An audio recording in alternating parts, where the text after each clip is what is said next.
Projeto Libélula Nova Terra, relatando os capítulos do livro de Divaldo Franco, pelo espírito de Abélia Rodrigues, Vivendo com Jesus. Vamos relatar capítulo por capítulo de uma forma carinhosa. Vamos lá? Capítulo 21. Reflexões angustiantes. Tudo lhe aconteceu rapidamente, como um raio que rasgasse a treva densa e sua força terrível o fulminasse, mesmo antes da tragédia que iria desencadear. No início, ele sabia que algo de inconcebível iria acontecer e temia que fosse o instrumento desse horror. É como se o maligno se lhe houvesse penetrado com as suas artilosas redes de crueldade. Pensava sobre isso, a princípio com medo. Depois foi-se adaptando à ideia e, por fim, transdoçado, executou-a, vendeu o amigo. O ato insano foi muito rápido, irracional, criminoso. Bastou que ele dissesse durante a ceia, embora a infinita amargura na voz: "O que fazes? Fazei-o depressa." E ele correu desvairado na direção dos sinedritas, com os quais se houvera comprometido antes, e vendeu-o. Não tinha dimensão do ato alucinado que praticara, mas assim mesmo o realizou, pois que estava fora de si, a consciência adormecida pelo anestésio da dúvida, da ingratidão. O que sucedeu logo depois foi inexplicável surpresa, acompanhada de dores amargas. A negociata infame previa que os acontecimentos deveriam suceder depois da Páscoa, mas ele, que era traidor, também foi traído pelos que o concitaram ao hediondo crime. Que negocia com criminosos padece-lhes o caráter venal, a aspereza da indignidade. A psicosfera em Jerusalém, naquele momento, como sempre, era asfixiante. E aquela seria a noite mais longa dentre todas as suas noites. Ele seguira com a triste comitiva armada de varapaus e lâminas dos soldados, acompanhados pela ralé dos desocupados, da Súcia infeliz, na direção do Getsemane, onde sabia que ele estava orando. Como pudera utilizar-se daquele momento para a detestável conduta? Não soube dizê-lo. A verdade é que, ao vê-lo tão angustiado ao brilho dos achortes de labaredas vermelhas, não trepicou e beijou-o na face, conforme houve combinado, a fim de informar quem era a vítima.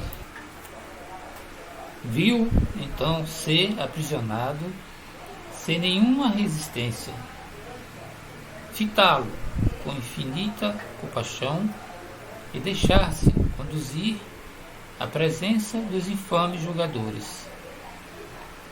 Passava da meia-noite, mas a malta dos malfeitores e vagabundos, assim como dos demais que se encontravam a soldo do sinédrio, superlotava o pátio onde Pilatos mandou expí-lo, chibatá-lo, numa tentativa de salvá-lo da sanha perversa dos seus, sem que ele se queixasse, enquanto todos, inclusive muitos que foram beneficiários do seu amor, apalpavam-no.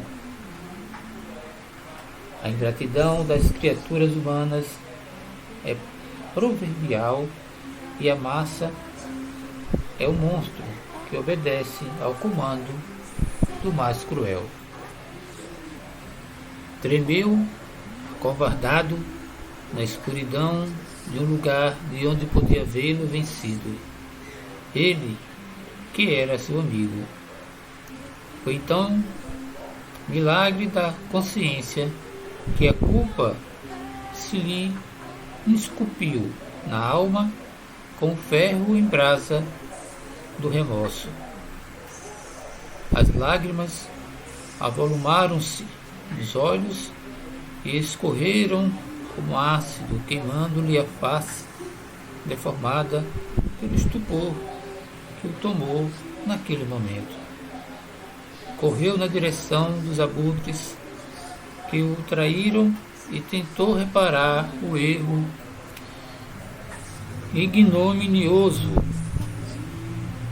A galhofa e a ironia dos vencedores de mentira foram a resposta que lhe deram. Tentou explicar-se, mas não havia ouvidos que o escutassem. Reconheceu o seu crime, mas isso era com ele, e não com os mesquinhos negociantes que o aliciaram. Desesperado, atirou-lhes as 30 malditas moedas de prata que era o preço da traição e saiu enlouquecido, sem forças, nem sequer para gritar a própria desdita. As sombras densas e o clima terrível, resultado das mentes infelizes reunidas para o grande desfecho, abafavam as emoções que o asfixiavam.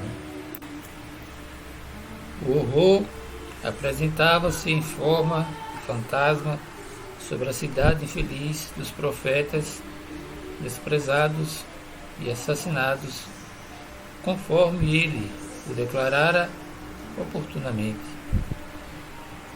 Não suportou o desconforto superlativo que o tomou todo, e a mesma força tiranizante que o desgovernava sussurrou-lhe a fuga pelo suicídio, que ele atendeu de imediato, atirando uma corda vigorosa sobre um galho forte de velha figueira, e enforcou-se. Quando ele recebeu o chamado daquele estranho, era jovem e todas as fibras do corpo e da alma vibraram de especial emoção. Chamava-se Judas, que em hebraico significa agradecimento.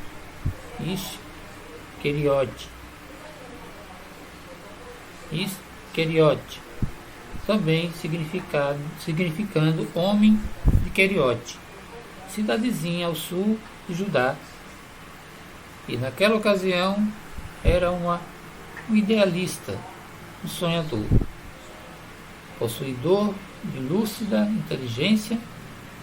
Foi recebido pelo grupo de pescadores e pessoas simples com carinho e júbilo, tendo sido destacado para ser responsável pela guarda dos seus escassos recursos monetários, seus reduzidos haveres.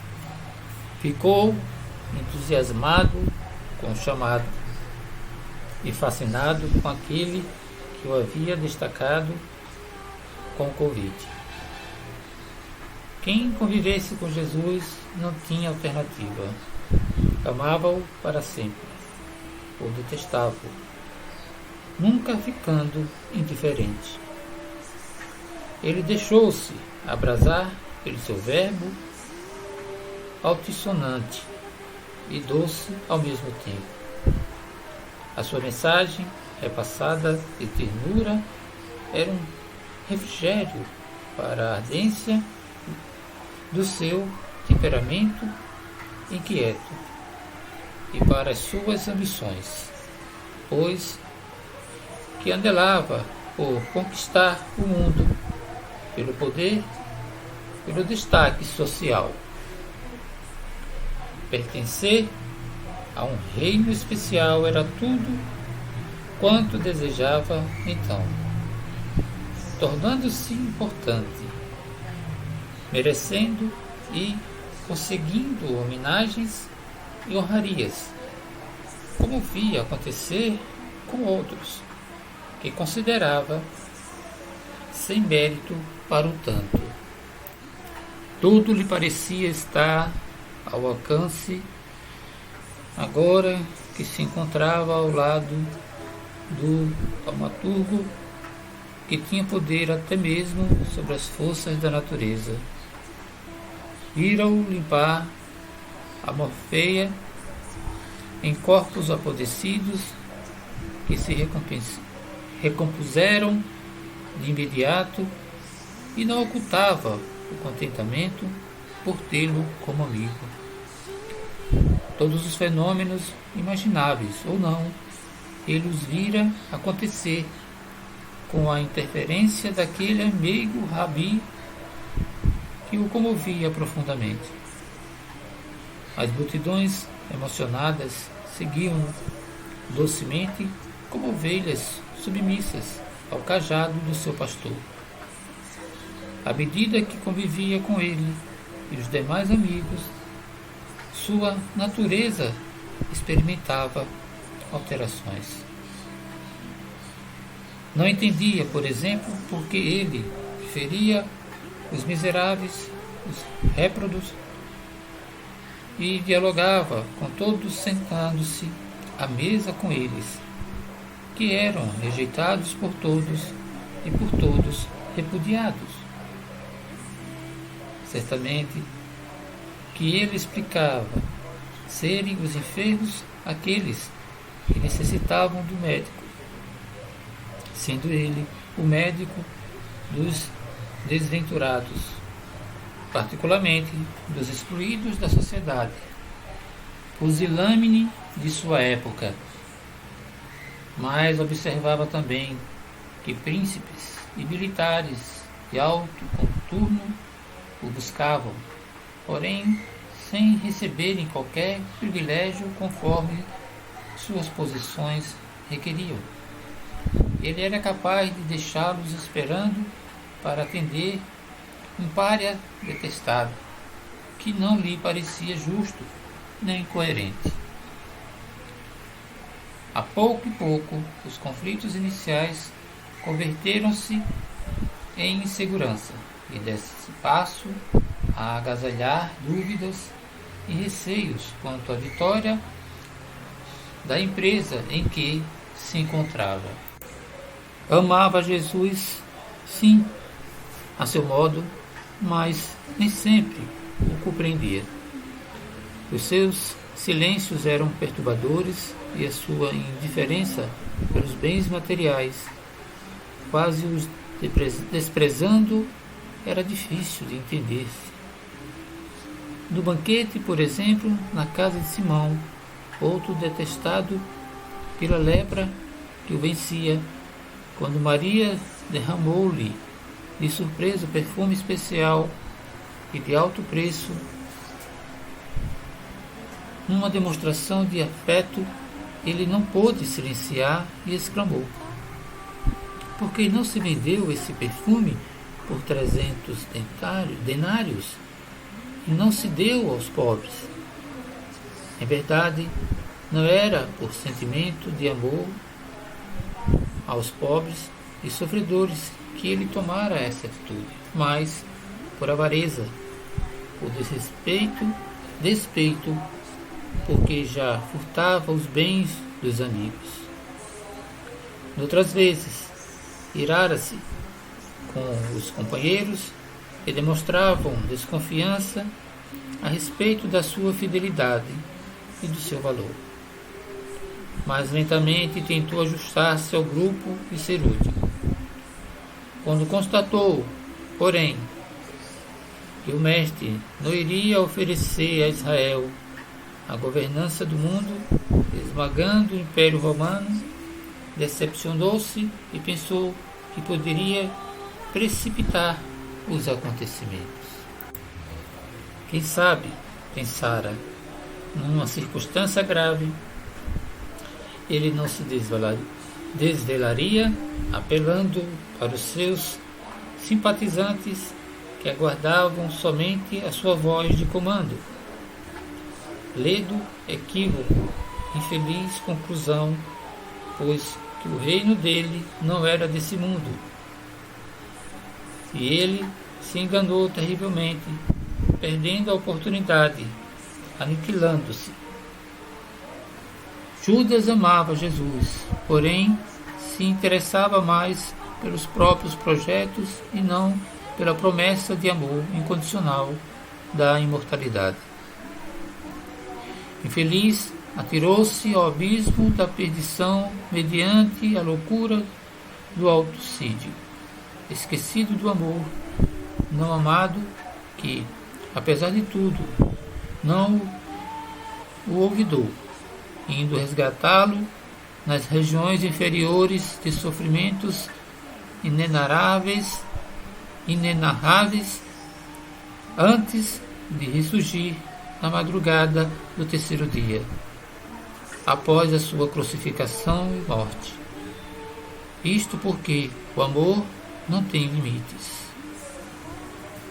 Através de reencarnações urgentes, dolorosas, o homem de Queriote resgatou o delito tremendo e retornou ao colégio Galileu. Ele era o mais inteligente, o único judeu, após sofrer o martírio, como Joana d'Arc.